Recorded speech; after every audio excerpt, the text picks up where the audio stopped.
couple of items salvaged from the scrap. Other people's scrap, mainly. I do like digging around at shows and fairs and picking up stuff that nobody wants and bringing it back to life and hopefully giving it new life. This is the old Triang Class 8 early British Rail black shunter in the Bakelite body that was sitting in a box, and the guy told me it works, but it goes around the track at about a scale 300 miles an hour. He was lying. It was going around the track at about a scale 500 miles an hour. In order to get this locomotive over a point or switch, as Americans call it, you would have to be racing, and you can forget about shunting or switching, which is what this prototype and model was supposedly designed to do. So what I did was I got a €2 24 volt motor from China and replaced the original Hornby motor that was in there, and let's see how it works now. Slow it down.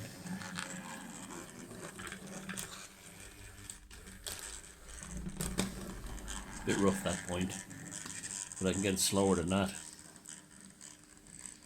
I can bring it down to a near crawl. I haven't even cleaned the wheels on this, believe it or not. There, it's stalled out there. But you compare it to what that was originally. That's the 1950s, late 1950s Triang. Look at it go. The 24 volt motor changes everything. And we'll stop it there, and I'll move it back so we can get a closer look at it here.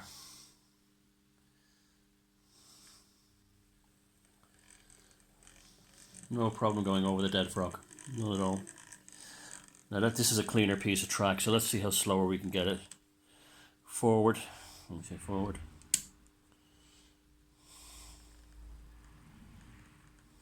Look at that. No flywheel, nothing.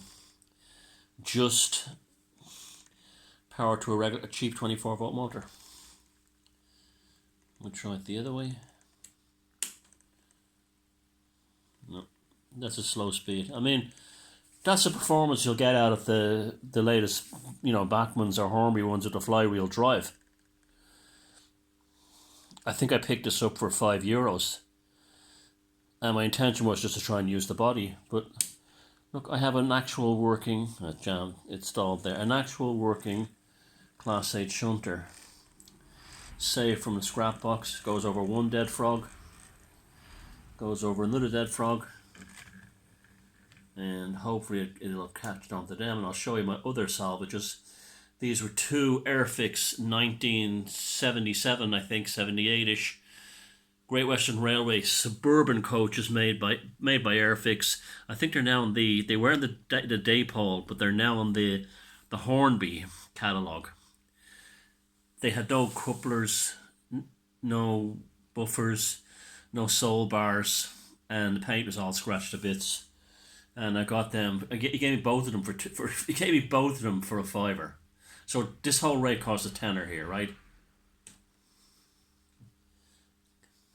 He jammed. You would have to jam, but you saw how slow he goes. Again, it's probably, I haven't even cleaned it. Like I said, I haven't cleaned the wheels. Okay. So again, when I get something like these coaches, I don't go crazy getting the perfect matching paints or anything like that. I just will get something close enough. And first thing I do is if there's good decals on them, which there was on these, I'll varnish them. So when I put masking tape on later on, it won't rip off the original printing and decal, like where it says Great Western Railway here. Then you can do what you want. You can touch up your paints, fix. These were scratched to bits. I resprayed the roofs with just car paint, and I rebuilt the broken sole bars underneath. These are always broken on them. So there you go. Like this whole thing that you have to spend an absolute fortune to be in this hobby if you want to get good performance. €10. Bring them up to a decent speed, like that would be a top scale speed for that locomotive.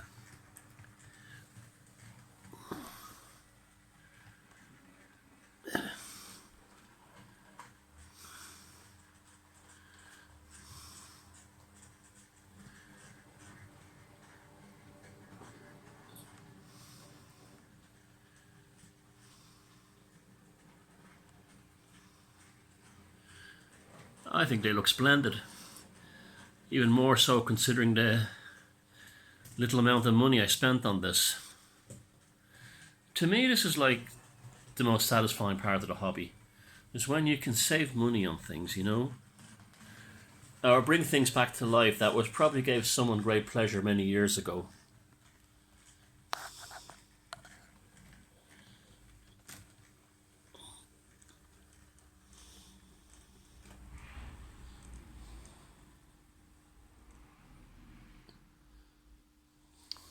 I'm very happy.